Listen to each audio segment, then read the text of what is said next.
Telugu digital media network లో political కేటగిరీలో number 1 కేవలం 72 గంటల్లో 1,50,00,000 వ్యూస్ పైగా పాపులర్ టీవీ నెట్వర్క్. రైట్. ఇంకొక సినారియో మనం తీసుకున్నట్లయితే టీడీపీ జనసేన ఈ ఇద్దరు కనుక పోటీ చేసి ఉంటే పొలిటికల్ స్టాటిస్టిక్స్ ఏదైతే ఉన్నాయో అది వేరేలా ఉండేది.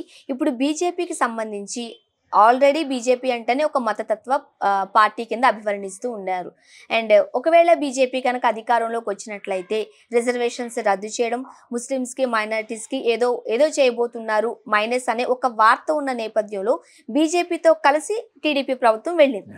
ఇది మరి ఏపీలో ప్లస్సా మైనసా? అదే అంటే నేను అందుకనే ముందు చెప్పాను కదా, మైనారిటీస్ ముస్లిమ్స్ కానీ క్రిస్టియన్స్ కానీ వాళ్ళు జగన్మోహన్ రెడ్డి వైపు ఉన్నారు. రైట్. ఈయన బీజేపీతో జాయిన్ కావడం ఆ నష్టం ఒకటి జరిగింది చంద్రబాబు నాయుడు గారికి. కానీ ఓబీసీ ఫ్యాక్టర్ ఏదైతుందో ఈ ఓబీసీల సంఖ్యలో వాళ్ళ సంఖ్య చాలా పెద్దగా ఉంటుంది. ఓబీసీలో ఒక రకంగా భారతీయ జనతా పార్టీ కూడా అంత వ్యతిరేకత లేదు. దళితులకు లేదా ముస్లిమ్స్కు ఉన్నంత వ్యతిరేకత మీకు లేదు ఓబీసీస్లో.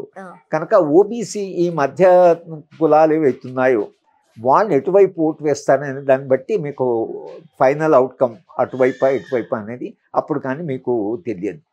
అందుకనే మనం ఇవాళ విశ్లేషణ చేస్తుంటే స్పష్టంగా మనం ఎందుకు విశ్లేషణ అంటే ఇది సమాజంలోనే ఒక రకమైనటువంటి వైరుధ్యాలు ఉన్నాయి, సమాజంలోనే ఒక రకమైన పోలరైజేషన్ ఉంది. అందుకని మధ్య కులాలు ఏవైతున్నాయో వాళ్ళ సంఖ్య ఎప్పుడైనా 50 దాకా ఉంటుంది. కనుక వాళ్ళు ఎవరికి వేస్తారు అనేది కూడా ఒక ప్రధానమైన ప్రశ్న.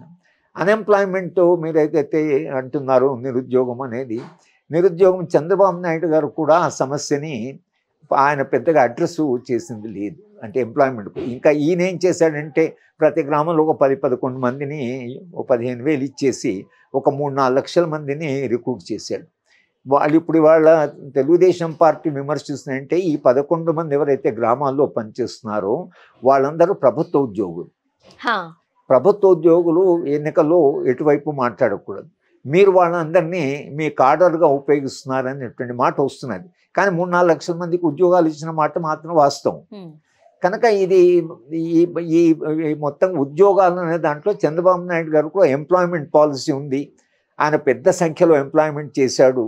ఆయన పోవడం వలన మనకు నష్టం జరిగిందని నిరుద్యోగులు అనుకుంటున్నారని నేను అనుకోలేదు. సరే, ఒక రకంగా మాకు ఉద్యోగాలు ఏమైనా ఆగ్రహంతో, అంటే మాకు ఒక ప్రభుత్వం ఇవ్వలేదని ఆగ్రహంతో ఉన్న ప్రభుత్వం అయితే మనం ఓడిపోతే వచ్చే ప్రభుత్వం ఏం చేస్తూ చూద్దామని తమకుండే ఆగ్రహాన్ని వాళ్ళు ఒక రకంగా ఇప్పుడు ఉన్న ఎస్టాబ్లిష్ పార్టీ ఏదైతుందో దానికి వ్యతిరేకంగా వేసేటువంటి ఒక అవకాశం అయితే ఉంది. అండ్ గతంతో పోల్చుకున్నట్లయితే పోస్టల్ బ్యాలెట్ ఓటింగ్ లో కూడా లాస్ట్ టైం మనం చూడొచ్చు 1,00,000 పైచీలకు మాత్రమే నమోదైతే ఈసారి 4 లక్షల పైచీలకు పోస్టల్ బ్యాలెట్ లో ఓటింగ్ జరిగింది. దాన్ని ఎట్లా చూడొచ్చు? అంటే నేను చెప్తున్నాను కదా, ఈ మొత్తము ఈ అభిప్రాయాలు ఎటు ఓటు వేస్తాననేది మనము స్పష్టంగా ఎందుకు చెప్పలేకపోతున్నాం అంటే చంద్రబాబు నాయుడు కాలంలో ఉండే పాలసీస్ కానీ జగన్మోహన్ రెడ్డి కాలంలో ఉండేటువంటి పాలసీస్తో కంపేర్ చేస్తారు. ఓకే. ఆ 5 ఏళ్ల కాలంలో ఆయన ఏం చేశాడు? సరే, అమరావతిని డెవలప్ చేయాలనుకున్నాడు. క్యాపిటల్ సిటీ అనేది సాధారణమైన గ్రామంలో ఉండేటువంటి సాధారణ ప్రజలకి వాళ్ళకు నిత్య జీవితంలో ఉండే సమస్యలు ఉంటాయి, కానీ వాళ్ళకి క్యాపిటల్ సిటీ ఎక్కడ ఉన్నది అనేదాకా అంత దూరంగా వాళ్ళు ఆలోచించారు. డెవలప్మెంట్ అంటే మీరు చంద్రబాబు నాయుడు విషయంలో డెవలప్మెంట్ అమరావతి డెవలప్మెంట్. కనుక అది జగన్మోహన్ రెడ్డికి ఉండేటువంటి దాంట్లో ఈ కమ్యూనిటీ, మీరు ఏ కమ్యూనిటీ గురించి మాట్లాడినా ఈ మీరు చెప్పిన ఈ 2 పోలరైజేషన్ ఉంది, అటు ఇటు.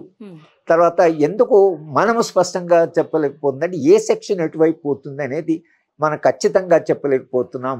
ఎందుకంటే వాళ్ళు అటైనా వెళ్ళొచ్చు, ఇటైనా వెళ్ళొచ్చు. పోయిన 5 సంవత్సరాలు చంద్రబాబు నాయుడు పరిపాలన ఏం జరిగింది, ఈ 5 ఏళ్లలో ఏం జరిగింది అనే దాంతో వాళ్ళు కంపేర్ చేసుకొని అప్పుడు ఎవరి వైపు వాళ్ళు డిసైడ్ చేస్తారు అనేటువంటి ప్రశ్న ఒకటి ఉంది. కానీ నిరుద్యోగులు సాధారణంగా ఇంత నిరుద్యోగం ఉంది కాబట్టి, తమకు 5 ఏళ్ళలో అవకాశాలు రాలేదు కాబట్టి ఆగ్రహంతో ఉన్న పార్టీకే వేస్తే మీకున్నటువంటి పరిస్థితి ఏదైతుందో దాన్ని మీరు అంగీకరించినట్టు.